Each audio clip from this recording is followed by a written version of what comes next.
सच्चिदानंद सद्गुरु साईनाथ महाराज की जय। श्री सच्चिदानंद सद्गुरु भरद्वाज महाराज की जय।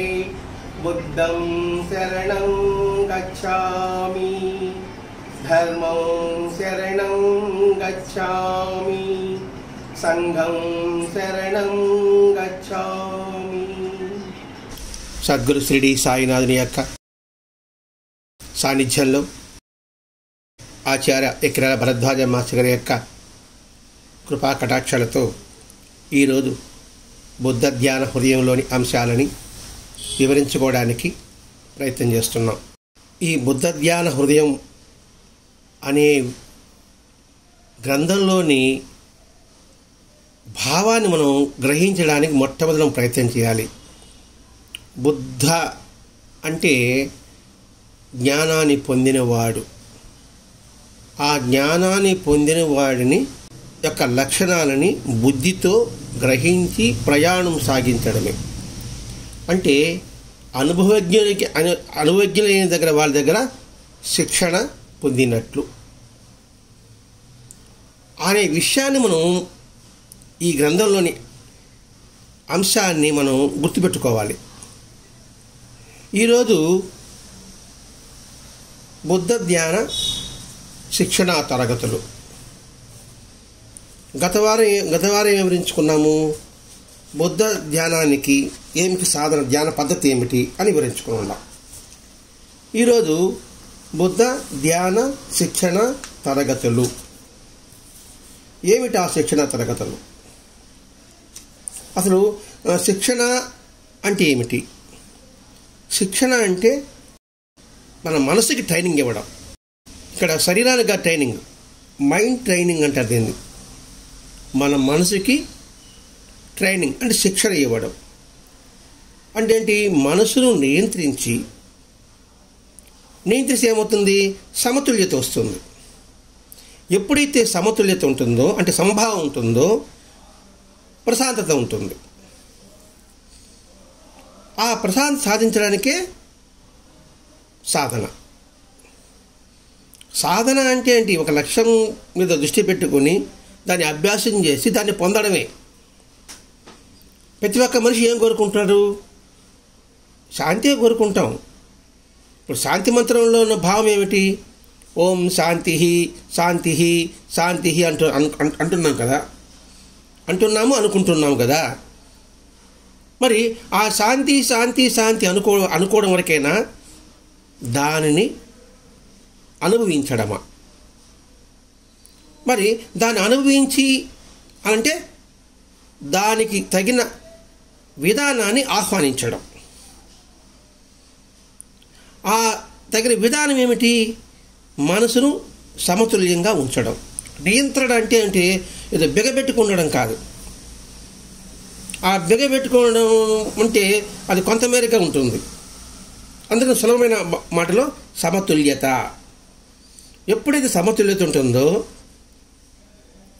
మన ఉచ్ఛ్వాస నిశ్వాసాలన్నీ కూడా సరిగ్గా ఉంటుంది. అప్పుడు అనవసరమైన ఆలోచనలు ఏమిటో తెలుస్తుంది. మనసు కొంత ప్రశాంతంగా ఉన్నప్పుడు మనం ఏం చేశాము, ఏం పని, ఎవరు ఇది పొరపాటు చేశాం, ఈ మంచి పని చేశాం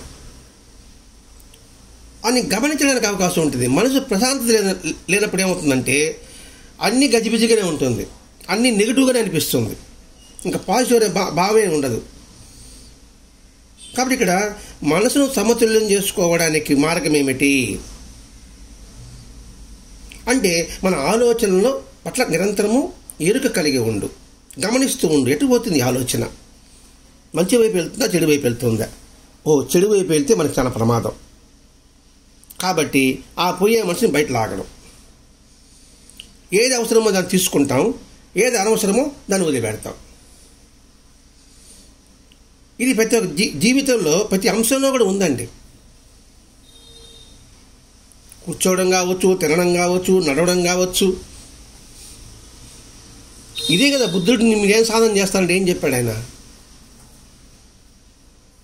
కూర్చుంటాము, నడుస్తాము, తింటాము, ఈ మూడే చెప్పాడు కదండి. అంటే ఈ మూడే మనకు సరిగా తెలియదు. ఎలా కూర్చోవాలో, ఎలా తినాలో, ఎలా నడవాలో కూడా. కాబట్టి వీటి పట్ల సంపూర్ణ అవగాహనకి సహాయపడుతుంది. ఏది సహాయపడుతుంది? మనసు సమతుల్యత సహాయపడుతుంది. ఇది దేనికి శిక్షణ ఇస్తున్నాం? మనసుకు శిక్షణ ఇస్తున్నాం. అందుకే మైండ్ ట్రైనింగ్ అంటున్నామండి. మనసుకు శిక్షణ ఏమిస్తుంది? నాకు కోపం వచ్చింది, ఆందోళన కలిగింది, భయం కలిగింది, భావోద్వేగాలు, ఉద్రేకం కలిగింది. ఎందుకు నాకు కోపం వస్తుంది? ఎందుకు ఆందోళన? ఎందుకు భయం? ఎందుకు ఉద్రేకం అని మనసుకు ఆలోచన. మనసా, ఎందుకు నువ్వు కోపం చేసుకుంటున్నావు? ఎందుకు నువ్వు ఆందోళన పడుతున్నావు? ఎందుకు భయపడుతున్నావు? ఎందుకు నీకు ఉద్రేకం కలుగుతుంది అని మనసును ప్రశ్నించడం అభ్యాసంతో అలవర్చుకోవాలి. మన మనసు మన మాట వినదు. అభ్యాసంతో అలవర్చుకోవాలి. అలవర్చిన తర్వాత ఇదేదో ఎదురు తిరుగుతూ ఉంది అని చెప్పేసి మనసు కొంచెం తగ్గుతుంది అన్నమాట. ఆ కొంచెం తగ్గిన తర్వాత కాస్త మనసు స్థిమితంగా ఉంటుంది. చూడండి, వివేకానందుడు వెళ్తూ ఉంటే ఏదో కోతులకు ముప్పు తరుముకున్నది. వెంటనే ఒకసారి ఏం చేశాడు, ఒరే దాన్ని ఎదురు తిరగదు అన్నాడు. ఎదురు దాటి ఏముంది? కోతలు నిలబడిపోయింది. మన మనసు కూడా కోతి లాంటిది. కాబట్టి దాన్ని ఎదురు నిలబడ్డాం అనుకో, నువ్వు కొట్టబడ్డాను, నిలబడ్డావు అనుకో, వెంటనే కొంచెం ఒక అడుగు వెనక్కి వస్తుంది. అప్పుడు మనసుకు కొంచెం నువ్వు ముందుకు తీసుకెళ్ళాలనుకోండి, అది పారిపోతుంది. ఇట్లా మన మనసుకు శిక్షణ ఇవ్వడమే. ప్రతి ఒక్క ధ్యాన పద్ధతిలో ఉండేది కూడా అదే. మనసు నియంత్రించకపోతే నువ్వు ఎటువంటి ధ్యానము కానీ, పూజ కానీ, పారాయణ కానీ, సత్సంగం కానీ ఏది చేయలేవు. అందుకని ఇది ట్రైనింగ్, మైండ్ ట్రైనింగ్. అంతేకాకుండా ఇంకేం సహాయపడుతుందంటే, మన జీవితంలో అనేక సమస్యలు ఉంటాయి, అనేక సవాళ్ళు ఉంటాయి, చాలా బలంగా ఉంటాయి అవి. ఆ సమస్యలు సవాళ్ళను ఎదుర్కోవడానికి సామర్థ్యం కలుగుతుంది. లేదా దానికి తగినట్టుగా సానుకూలంగా ఉండడానికి సహాయపడుతుంది. అంటే పాజిటివ్ థింక్ చూసుకోవడానికి. జీవితం అంటేనే ఒక యుద్ధం. దాన్ని నిరంతరం పోరాటం సాగించవలసిందే. అలా కాకుండా దాని భయపడి వెళ్ళిపోయాం అనుకోండి, వాడు జీవించిన సంగతి దేవుడు అరుగు, బతకడు బతకలేడు. అలాగే జీవితం అంటే మార్పు. కాబట్టి ప్రతి ఒక్క మార్పుని స్వీకరించవలసిందే. నేను మార్పుని స్వీకరించాను అనుకోండి, వాడు బతికున్నా చచ్చినట్లు లెక్క. ఇవన్నీ భావం మనసులోకి వస్తుందండి. ఎప్పుడైతే మనసులోకి వస్తుందో మనసు సమతుల్యత ఉంటుంది. ఇదే మనసుకు శిక్షణ ఇవ్వడం ద్వారా మనం ఎటువంటి కష్ట పరిస్థితులైనా సరే ప్రేమతో, కరుణతో, అవగాహనతో ఆ కష్టాన్ని ఇష్టంగా మార్చుకోగలం. ఆ ఇష్టం ద్వారా సత్ఫలితాన్ని మనం పొందగలం. ఇప్పుడు నేను సరైన దారిలో వెళ్తున్నానండి, ఎదుటివారు రాంగ్గా వస్తున్నారు. ఆ రాంగ్ని అంటే ఆ వ్యతిరేకతని నువ్వు దాన్ని అనుకూలంగా మార్చుకోగలగాలి. ఎలా మార్చుకోగలుగుతాం? ప్రేమతో, కరుణతో. తిడుతూ ఉన్నాడు అనుకోండి, ఒక చిరుడు నవ్వేసాం అనుకోండి, ఇంకా బాగా తిట్టాడు. ఇంకొంచెం బాగా నవ్వుతూనే ఉన్నాం అనుకోండి, నెమ్మదిగా. వాడేం చేస్తాడు, ఇది ఒక రాత్రి, ఇది ఏం చెప్పిన ఉపయోగం చేసి వెళ్ళిపోతాడు. అదండి ఇక్కడ. అందుకే దీని బుద్ధి శిక్షణ. మనసుని బుద్ధి అంటే ఏమిటి? జీవిత ఆనందానికి ఇది పెద్ద అడ్డంకి. జీవితంలో ఆనందానికి అతిపెద్ద అడ్డంకి ఏది? ఎందుకు మనకు అడ్డం వస్తుంది? ఏది అడ్డం వస్తుందంటే స్వార్థము. మన ఆనందానికి ఏదైతే అడ్డు తగులుతుంది అనుకుంటే స్వార్థమే అడ్డు తగులుతుంది. మరి ఆ స్వార్థం నిస్వార్థంగా మార్చుకోవాలంటే మహాత్ముల యొక్క ఆశ్రయము, సద్గంధ పఠనము, సత్సాంగత్యము, సత్సంగము. ఈ విధంగా ఆ శిక్షణ ఇస్తున్నాం అనుకోండి, మన యొక్క దృక్పథాలు మారడానికి ఉపయోగపడుతుంది.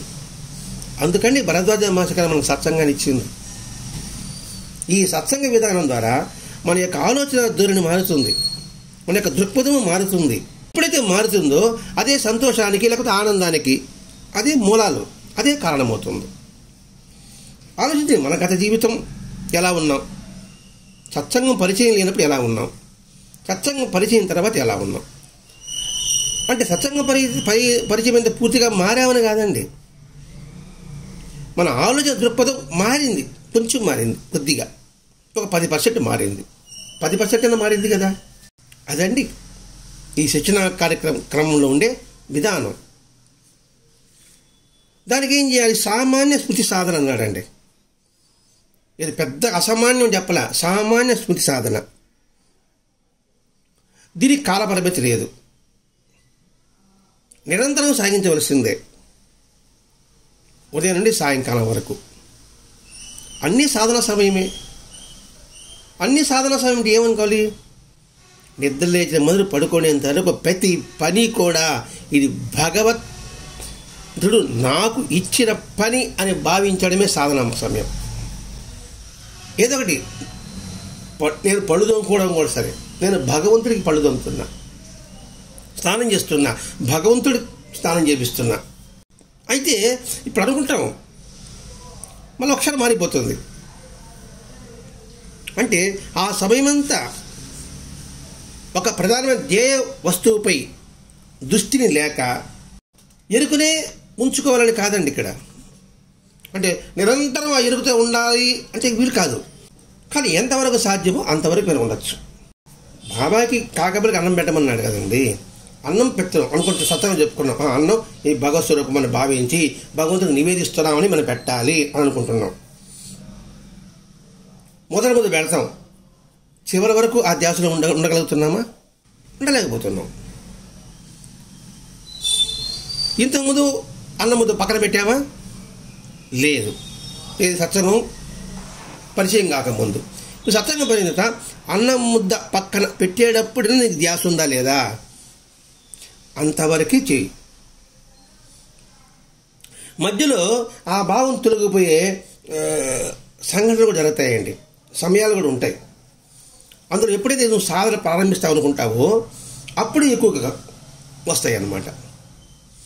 అందుకే మాస్టర్ గారు అంటారు, నేను బాగా ధ్యానం చేస్తున్నాను సార్, బాగా పూజ చేస్తున్నాను సార్, బాగా పారాయణ చేస్తున్నాను. ఇప్పుడు ఓహో నువ్వు పారాయణ బాగా చేస్తున్నావా, పూజ బాగా చేస్తున్నావా, అయితే నీ మనసులోకి కోతి రాకుండా చూసుకో అన్నాడంట.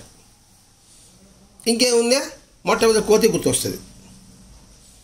అంతకుముందు కోతి రాదు. ఇప్పుడు ఇది కోతి గుర్తు రాదని చెప్పి చేసుకోబాకని చెప్పాడే, అప్పుడు కోతే గుర్తు వస్తుంది. పెద్దగా ఆలోచించాల్సిన అవసరం లేదండి. మీరు నాకు ఒక రహస్యం చెప్పారు, రహస్యం చెప్పి ఇది ఎవరికి చెప్పొద్దు అని అంటారు. మీరు వెంటనే నేను చెప్పేస్తా. మీరు కానీ ఆ మాట చెప్పగలిగారనుకోండి, నేను ఎవరికి చెప్పి కూడా ఉండను, చెప్పాలనే ధ్యాస కూడా నాకు ఉండదు. ఇదే మనం ఏమర్చేది. కాబట్టి మనం ఏం చేయాలి? విరామ సమయంలో కూడా స్మృతి అనే ధార తెగకుండా, పట్టు సడలకుండా చూసుకోవాలి. ఖాళీ సమయాలు ఉన్నాయి కదండి, పని అంతా అయిపోయింది. పనిలో చేసేటప్పుడు నాకు ఆ ధ్యాస లేదు, ఇది భగవంతుని కార్యం అని ధ్యాస లేదు. ఓకే, పక్కన పెట్టేద్దాం. ఖాళీ సమయం ఉంది కదా, అప్పుడు ఆలోచించు. ఇప్పుడు ఆ ధార తెగకుండా, పట్టు సడలకుండా చూసుకోవాలన్నాడు ఇక్కడ. ధార అంటే పడే డ్రాప్. ఒక కొండలోని శివలింగం మీద, శివుడి మీద ధార పడుతుంటుంది కదా, ధార పడలేదంటే అడ్డుపడి ఉంటుంది, ఏదో పుల్లో చెత్త అడ్డుపడి ఉంటుంది. కాబట్టి ఆ చెత్త పుల్ల అడ్డుపడకుండా చూసుకో. ఇదే కదా వెంకయ్య స్వామి దారం తెగిపోకుండా చూసుకోవయ్యా అని అంటాడు. పదం అంటే ఏమిటి, అర్థం ఏమిటి? బాహ్యమైన దారం కాదండి, భగవంతుడికి మనకు మధ్య ఉన్న లింక్. అది వెంకయ్య స్వామి చెప్పింది. ఆ దారం తెగిపోకుండా చూసుకోవాలి సంగతి. ఆ తెగిపోకుండా చూసుకోవాలంటే ఆయన సన్నిధిలోనే ఉండాల్సిన అవసరం లేదు. మనం ఎక్కడున్నా కూడా ఆ ధ్యాసతో ఉండడమే. మన ప్రధాన ధ్యేయం ఏంది? ప్రశాంతత పొందడం. ఒకవేళ దాని మనసు నిలవకపోయినా ఇంద్రియానుభవం సాధ్యమైనంత ఎక్కువగా స్మృతితో కొనసాగించాలన్నాడు. స్మృతి అంటే మనం ఏమనుకున్నాం? స్మృతి అంటే గుర్తుపెట్టుకోవడము, స్మరించుకోవడము. ఏం గుర్తుపెట్టుకోవాలి? అంతటా భగవంతుడైన తత్వము, అన్ని పనులు భగవంతుడైన భావము. మరి స్మరణ నిరంతరం ఆయన సర్వవ్యాపకుడు, సర్వసమర్థుడు, సర్వశక్తిమంతుడు. ఇంద్రియానుభవం అనుభవాలు చెప్పాడు. నాకు ఒక సంతోషం కలిగింది, భగవంతుని యొక్క ప్రసాదం. దుఃఖం కలిగింది, ఇది భగవంతుని ప్రసాదమే, నా ప్రారంభం చేస్తున్నాడు. అది ఇంద్రియానుభూతిలో కూడా నువ్వు ఎలా చేయాలని చెప్తున్నావు సాధ్యమైనంత వరకు. నిద్ర లేస్తానే మనం పట్టు ఇంద్రియానుభూతి అంటే ఏమిటి? నేనున్నాను, నేను లేచాను అనుకుంటాం కదండి. కళ్ళు తెరిచాను, చూస్తున్నాను, వింటున్నాను, అది ఇంద్రియానుభూతి అంటే. మొదట ఆలోచనతో ప్రారంభించి చిట్ట చివరి ఆలోచన అంటే నిద్ర పట్టేంత వరకు అన్నింటిపైన స్మృతి కలిగి ఉండు. అంటే గుర్తుపెట్టుకో, నిద్రేసిన ముందు పడుకునేంత వరకు నువ్వు ఏమేమి చేస్తున్నావని ప్రతి ఒక్కటి ఎరుకతో గుర్తుపెట్టుకో. దీనినే సామాన్య స్మృతి సాధన అన్నారండి. ఇక్కడ సామాన్య స్మృతి సాధన అన్నాడు. ఇక్కడ సామాన్య స్మృతి సాధన అంటే పెద్దగా ఆలోచించాల్సిన అవసరం లేదండి. ఇక్కడ సాధారణ ధర్మాన్ని, సాధారణ విధులను పాటించడమే సామాన్య స్మృతి సాధన అంటే. సాధారణ ధర్మాన్ని, సాధారణ విధులను పాటించడమే. ఇక్కడ సామాన్యం అండి అంటే సాధారణంగా ఉండడం. సాధారణం అంటే అందరికీ వర్తించేది అని అర్థం, అందరూ చేయగలరు. మరి మన ధర్మం, నా ధర్మం, నా ధర్మాన్ని అంటే ప్రతి ఒక్కరికి ఒక ధర్మం ఉంటుంది కదా, ఆ ధర్మాన్ని వాడు చేయగలడు కదా సంకల్పిస్తే. అలాగే విధులు, నా డ్యూటీస్ ఉన్నాయి. నా డ్యూటీ అంటే ఇది ఆఫీస్ కావచ్చు, వ్యాపారం కావచ్చు, ఇంటి పని కావచ్చు, వంట పని కావచ్చు, తోట పని కావచ్చు. అది ఈ విధులు నేను పాటించడమే సామాన్య సాధన. నీ చేయ కార్యములన్నీ నీ సేవలేగుగాక, నే పలుకు పలుకులన్నీ నీ స్తోత్రంబులేగుగాక.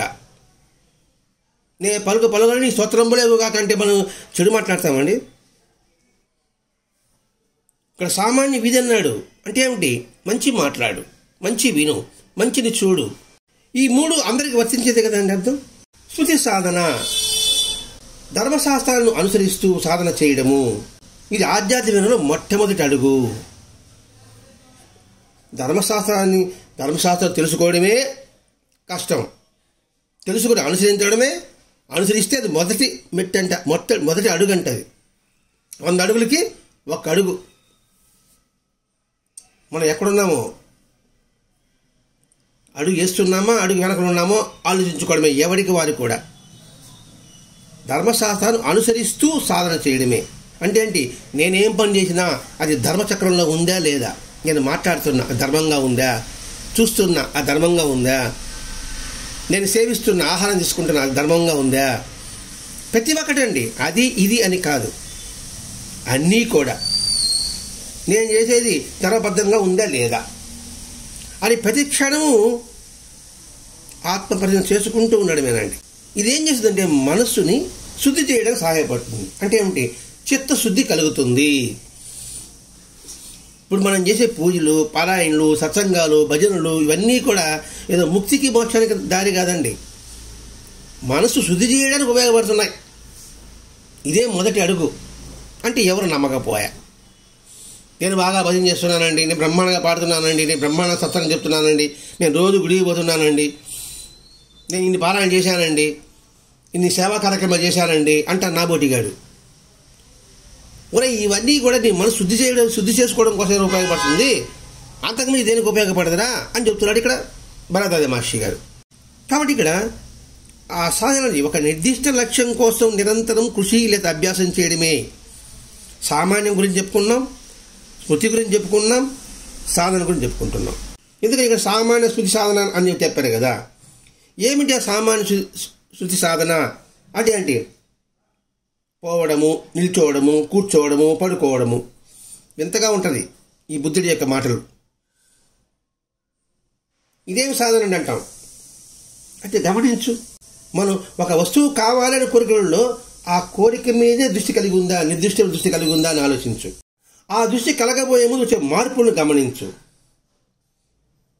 మార్పును గమనించినప్పుడు ఏకాగ్రత, రే మైండ్ తక్కువ పోతుంది, మనం ఎక్కడికి పోతే ఏ పని కనిపోతున్నాము ఆ పని కోసం చెయ్యి. ఏదైనా అడుగులే అనుకోండి, ఆ మార్చుకోవాల్సిన సంకల్పాన్ని దృఢతరం చేసుకో. గుడికి పోతున్నానండి, గుడికి పోయి నేను పారాయణ పాల్గొనాలి, సత్సంగంలో పాల్గొనాలి, అదే మన ధ్యేయం. పోవడం ఇది. ఆ పోతున్నప్పుడు ఎవడొకడు వస్తాడు, ఏదో ఇంకా టైం ఉంది కదరా, 7 గంటల కదా సత్సంగం, ఇంకా 15 నిమిషాలు ఉంది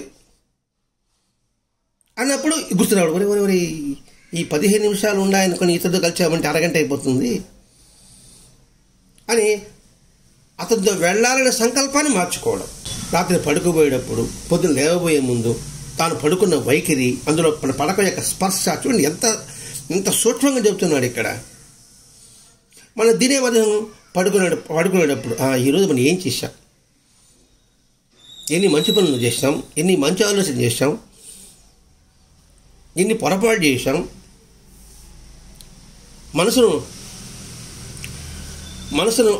మనసుని దుర్గంధం ఎంతగా చేసుకున్నాం అని పడుకోబోయి ఆలోచించు. నిద్రలేసే ముందు నేను చేసిన పొరపాట్లు ఉన్నాయి కాబట్టి నేను సరిదిద్దుకోవాలి ఈరోజు అని భావించడమే స్మృతి కలగడం అండి. దాన్నే స్మృతి అన్నారు. అంటే అండి నేను పొరపాటు చేసాం అని గుర్తుపెట్టుకొని ఈరోజు ఆ పొరపాటు సరిదిద్దుకోవడం. ఇదే ఉదయపాదం మొట్టమొదటి ఉంది కదండి. నా జీవితం అంతా వ్యర్థ కలాపాల్లో నిద్రలో గడిచిపోయింది. ఈ దినమైనను నాలో మీ సర్వవ్యాపకత్వము, సర్వశక్తిమత్వము, సాచిత్వము స్ఫురణ మేల్కొని నాకు బ్రహ్మనిష్ట కుదురుగాక అని చదువుతుంటా కదండి. అదండి పడుకునేటప్పుడు నిద్రేసిన తర్వాత ఎలా ఉండాలి అంటే ఏంటి, మన ఆలోచన సరళిని మనం గుర్తించుకోవడాన్ని, మన స్మరణని నిరంతరము, ఆ కదలికలని నిరంతరము గుర్తిస్తూ ఉండడం, నిరంతరము గుర్తిస్తడం నేను నేర్చుకోవాలి. అది మనం గమనించాలి. అంటే ఏంటి, ప్రతి ఆలోచనని, ప్రతి భావాలని చాలా సూక్ష్మంగా గుర్తుపెట్టుకుంటూ రావాలి. ముఖం కడుక్కోవాలి అనిపించింది కోరిక, ముఖం కడుక్కోవాలి. ముఖం కడుక్కోవాలంటే ఏం చేస్తాము, నేరుగా టబ్ దగ్గరికి వెళ్తాం. ఆ టబ్ దగ్గరికి వెళ్తున్నాను, మొహం కడుక్కోవాలి, టబ్ బకెట్ దగ్గరికి వెళ్తున్నాము, మగ్గు దగ్గరికి వెళ్తున్నాము అని చేస్తుండు. మొహం కడుక్కోవాలి అంతే, మరి వేరే ఆలోచన చేస్తుంది. అలా కాకుండా నేను టబ్ దగ్గరికి వెళ్తున్నా, ఆ టబ్ను చూసా, అందులో నీళ్లను చూసా, ఆ మగ్గను ఎత్తుకొని చేయి జాపినాను, వంగాను, దాన్ని పట్టుకున్నాను, ఆ పట్టుకోవడం స్పర్శ, ఇవన్నీ చూడండి. అంటే ఎందుకు ఏం చెప్తున్నాడు ఇక్కడ, ముఖం కడుక్కోవడానికి కూడా ఎలా ఉండాలని ఎరుపు చెప్తున్నాడండి. లేకపోతే ఏమవుతాం, ముఖం కడుక్కుంటాం, చూలు కడు సోపు ఉంటుంది, కాళ్ళు కడుక్కుంటాం, వెనకలు తడవదు. అప్పుడు మన స్థితిలో ఉన్నట్ట, అంటే ఎరుకలో ఉన్నట్ట, గుర్తుపెట్టుకునే ఉండట్లేదు. అంటే కాళ్ళు కడుక్కుంటానని గుర్తుందా, గుర్తుంటే ఏం చేస్తాము, ఒక మగ్గు నీళ్ళే 2 కాళ్ళు శుభ్రం కడుక్కుంటాం. గుర్తు లేకపోతే ఏం చేస్తాం, 4 మగ్గులు పోస్తాం కాళ్ళ మీద, కానీ వెనకలు తడవదు. అందుకే బాబా చేతిలో చూడండి, బాబా ముఖం నాజుగ్గా కడుక్కునేవాడు అన్న పదం రాస్తాడు మాస్టర్ గారు. నాజుక్ అంటే ఏముంది, ఫ్యాషన్ ఏముందండి అక్కడ, ఏంటి నాజుక్కు, ఎందుకు మాస్టర్ గారు అలా రాశారు? అదే స్మృతి,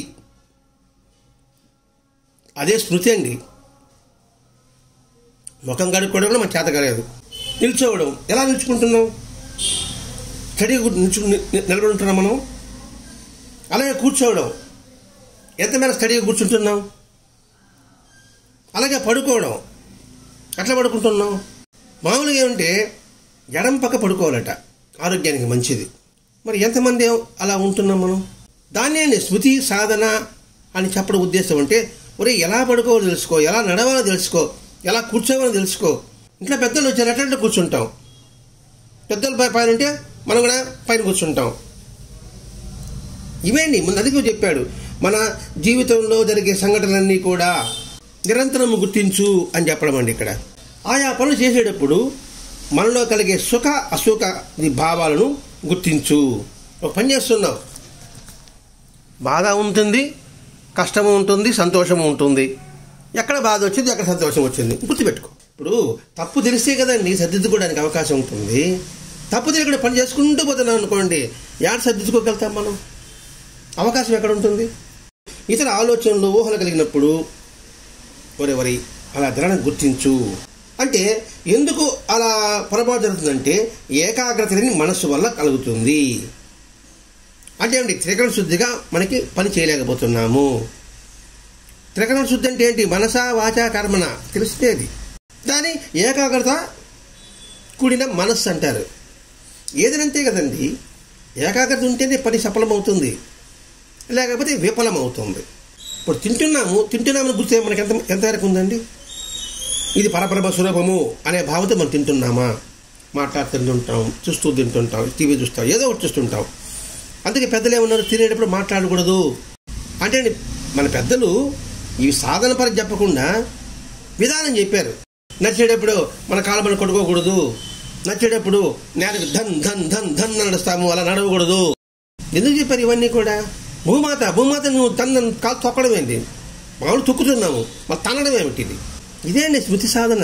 ఇది సామాన్యమే, ఈ పెద్ద అందుకే సామాన్య స్మృతి సాధన అనే పదం వాడాడండి ఇక్కడ. ఇవి మనకు నేర్పడానికి మాస్టర్ గారు మనకి బుద్ధ హృదయం అందించారు. అలాగే విషయాచ అవరోధమని రుచులు, లేకపోతే స్పర్శతో అనుభవించే విషయాలు, ఇదే కోరికతో నిండిన మనస్సుతో పోల్చాడు. ఆ రుచులతో జనించిన బంధము సాధకుడు గుర్తిస్తాడండి. ఈ బంధం గురించి అన్నమేశ్వరం వారు చెప్తాడండి. అంతర్యామి లాస్ట్ చివరి పాట అంతర్యామి గురించి చెప్తాడండి. పాప పుణ్యాలే భారపు సంఖ్యలని చెప్తాడు కదండి ఆ పాటలో. అలాగే కోరికల కూడా మనకి చేతులు కట్టేస్తుంది అనే అర్థం వస్తుందండి అందులో కూడా, ఈ అంతర్యామి పాటలోనే. అలాగే సాంగత్యం కూడా చెప్తాడండి, ఆ పాటలో వస్తుందండి.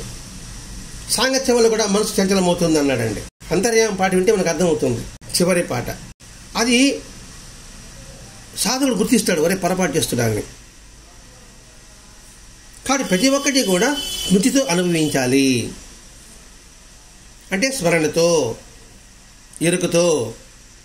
దానికే గత వారం సత్యం చెప్పుకున్నాం. కాయానుపశ్యనము, వేదానుపశ్యనము, చిత్తానుపశ్యనము, ధర్మానుపశ్యనము అని. అంటే శరీరం మీద ధ్యాస, భావోద్రేకుల మీద ధ్యాస, మనసు మీద ధ్యాస, వ్యాకులత మీద ధ్యాస, మనో విషయాల మీద ధ్యాస. ఇంత వివరంగా ఈ స్మృతి సాధన చేసినప్పుడు నిత్యకృత్యాలని చాలా నెమ్మది కొనసాగుతాయి. ఎందుకంటే ఆలోచనతో ఉంటాం కాబట్టి ఫాస్ట్ ఉండదన్నమాట, నెమ్మదిగా సాగుతాయి. ఇది ఎప్పుడంటే ప్రత్యేక సాధనా కాలంలోనే సాధ్యమవుతుంది. నిత్య జీవితంలో మాత్రం సాధ్యం కాదు. మన ఉరుకులు పరుగుల జీవితం. కానీ ఈ ఉరుకులు పరుగుల జీవితంలో కూడా మధ్య మధ్యలో సాధ్యమవుతుంది. సాధ్యం చేసుకోవాలి కూడా. ఎట్లంటే ఇప్పుడు గుర్తుంటుందండి, మళ్ళీ మర్చిపోతాం, మళ్ళీ గుర్తు చేసుకోవడం. అందుకే నిరంతర అభ్యాసం ఉండాల్సిందే. ఇది ఒక్కసారిగా కుదరదండి. విత్తనం వేస్తేనే పండదండి. విత్తనం వేసిన తర్వాత దానికి ఒక సమయం ఉంటుంది. అలాగే మంచి విత్తనాలు వేయాలి, సారవంతమైన భూమిలో వేయాలి. అలాగే ఈ వాక్యాలన్నీ కూడా మనసు సారవంతం చేసుకోవాలి. అప్పుడు ఈ వాక్యాలు విత్తనాలు లాంటివి. అది పడగానే అబ్బా నాకు మోక్షం రాలేదు, నాకు ముక్తి రాలేదు, నాకు జ్ఞానం కుదరలేదు, మన సజ్జనంగా ఉంది అని ఆందోళన పడుతుంటాం. ఆ ఆందోళన విరమించు. పోయినవారం చెప్పుకున్నాం, సాధనలో నాకు ఫలితం రాలేదని తొందరపడడం, లేదా ఊహల్లో తేలిపోవడం, అవన్నీ కూడదు అని వివరించుకున్నాం కదండి గత వారం. కాబట్టి నిజ జీవితంలో అప్పుడప్పుడే ఇది సాధ్యమవుతుంది. అయినా అప్పుడప్పుడు కలిగే అనుభవం, దాని ప్రభావం అనేక ప్రయోజనాలు కూడా ఉంటుందండి. ఇది అప్పుడప్పుడు కలిగితేనే దానికి ఎంతో ప్రయోజనం ఉంటుంది. మనకే చూడండి, మనమే నిరంతరం సాధన చేయడం లేదు. ఏదో గుర్తొచ్చినప్పుడు చేస్తున్నాం, గుర్తొచ్చినప్పుడు పారాయణ చేస్తున్నాం, లేదా గుర్తొచ్చినప్పుడు సత్సంగాన్ని వింటున్నాం. కానీ మనకే చూడండి ఎంత అద్భుతం, మనం ఊహించిన అనుభవాలు మన జీవితంలో జరిగినాయా లేదా. ఏది గుర్తు అలా టచ్ చేస్తేనే చూడండి, ఇక్కడ బాగా మనం ఒప్పుకోవాలండి. ఇక్కడ మనలో అనుభవాలు మార్పు అనుకున్నాను. మనలో మార్పు కొద్ది సాధనకే మనకు కలుగుతుందా లేదా, అదే ప్రయోజనం అండి ఇక్కడ. ఇలా నిత్య జీవితంలో లేకపోతే నిత్య కృత్యాలలో స్మృతిని అంటే ఆ జ్ఞాపకం గుర్తుపెట్టుకోవడాన్ని, స్మరించుకోవడాన్ని సూక్ష్మంగా అన్ని పనుల్లోని సూక్ష్మాంతర అంశాలప్పుడు పని చేయనక్కర్లేదు. అన్నిట్లో మనం దీన్ని చెప్పించలేము కూడా. అలా చేసే పనులు మరీ ఆలస్యమైపోతాయి. కాబట్టి ఇక్కడ స్థూలంగా ఈ పనులు అన్నింటితో కూడా స్మృతి కూడి ఉండి అప్రయత్నంగా వాటిలోని ఏ అంశాలు మనకి స్మృతికి గురవుతాయో వాటిని గుర్తిస్తే చాలు. మనం అన్నీ గుర్తుపెట్టుకోలేము. స్నానం చేసేటప్పుడు గుర్తుండదు, మొహం కడుకుని గుర్తుపెట్టుకుంటాం. అలాగే టిఫిన్ చేసేటప్పుడు గుర్తుండదు, భోజనం చేసేటప్పుడు గుర్తుపెట్టుకుంటాం. ఇలా నిరంతరం మనం గుర్తుండాలంటే మాత్రం పారాయణ ద్వారా సాధ్యమవుతుందండి. అది ఏ గ్రంథమైనా కావచ్చు కాక. నిరంతరం పారాయణ ఉండాలి. ఖాళీ సేవ ఉన్నప్పుడు ఏదో ఒక గ్రంథం, సద్గ్రంథం అండి. ఏదో గ్రంథం అంటే పిచ్చి పిచ్చి కథలు కాదు. ఆ సద్గ్రంథం ద్వారా మనకి అప్పుడప్పుడున స్మృతిలో ఉంటాము అంటే ఎరుకలో ఉంటాము, స్మరణలో ఉంటాము, గుర్తుపెట్టుకోవడంలో ఉంటాము. ఈ విధంగా ప్రయత్నం చేయడం వల్ల మన లక్ష్యం ఏంటి? ఎరుక కలిగి ఉండడం, ఏకాగ్రత బలపరచుకోవడం. అది ఎలా ఉండాలి? విరామం అనేది ఉండకూడదు, దానికి నిరాటంకంగా జరుగుతూ ఉండాలి. అలా జరిగినప్పుడు నా శరీరంలోని భావాలు ఎలా కదలిక ఉంది, మనసులో క్రియలు ఎలా ఉంది, భావాలు ఎలా ఉంది అని నిరంతరం గుర్తించుకోవడానికి ప్రయత్నించాయి. ఎప్పుడైనా అంతరాయం కలిగింది అనుకోండి, మరి అంతరాయమును గుర్తించు. అది కూడా సాధనేనండి. నేను తప్పు చేస్తున్నాను అని నీ మనసులోకి వచ్చింది అనుకోండి, అది గుర్తించే సామర్థ్యం నీకు కలిగింది కదండి, అది సాధన. నేను తప్పు చేస్తానని గుర్తు కూడా లేకుండా అనుకోండి, వాడేం సాధన అవుతాడు? ఓ సాధకుడు కూడా కాదు. అందుకే చెప్తున్నానండి, ఇక్కడ ఎప్పుడైనా అంతరాయం కలిగిందంటే దాన్ని గుర్తించడం కూడా నీ స్మృతి కొనసాగుతున్నట్టే. అంటే ఏంటి? సాధనలో పొరపాటు నేను చేస్తున్నాను గుర్తుపెట్టుకోవడం కూడా సాధనలో ఒక భాగము. అలా గుర్తించక అంతరాయంగా పరిణమించే యోచనలు కొట్టుకుపోవడం జరుగుతుంది. మొదట అలా గుర్తించకపోతే ఏదైతే మనకు అడ్డు వస్తుందో దానిని కొట్టుకెళ్ళిపోతాం. గుర్తించామనుకోండి, కొట్టుకుపో, వెనక్కి వచ్చేస్తాం. అలా జరగకుండా చూసుకోగలిగితే సామాన్య స్మృతి సాధన ఆరంభకులకు తృప్తిగా కొనసాగినట్లే. ఆరంభలకేనండి ఇవంతా, మనకి ఆరంభలకే, ప్రారంభించే వాళ్ళకి, మొట్టమొదటి సాధన ప్రారంభించే వాళ్ళకి ఇవన్నీ కూడా. మనం ఈ ప్రారంభమే ఓయమ్మ ఇదే ముగింపు అనుకుంటున్నాం, అయిపోయినాం, మేము ముక్తి పొందాం అనే భావన చూస్తుంది. ఇది ఆరంభం మాత్రమే. అంటే మొత్తం ముఖ్యాంశం ఏంటి ఇక్కడ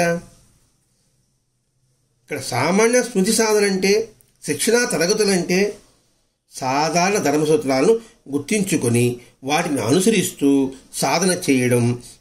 ఇది మనిషిని ఆధ్యాత్మికంగా ఉన్నత స్థితిని తీసుకువెళ్తుంది. ఇది చివరండి. కాబట్టి సాధన మనకి ఏం ఉపయోగం ఉంటుంది? సాధారణ ధర్మసూత్రాలు అంటే కుటుంబ ధర్మం, వృత్తి ధర్మం, సామాజిక ధర్మం, దేశ ప్రతిష్ఠ ధర్మం, అది గుర్తించుకోవాలి కదండి.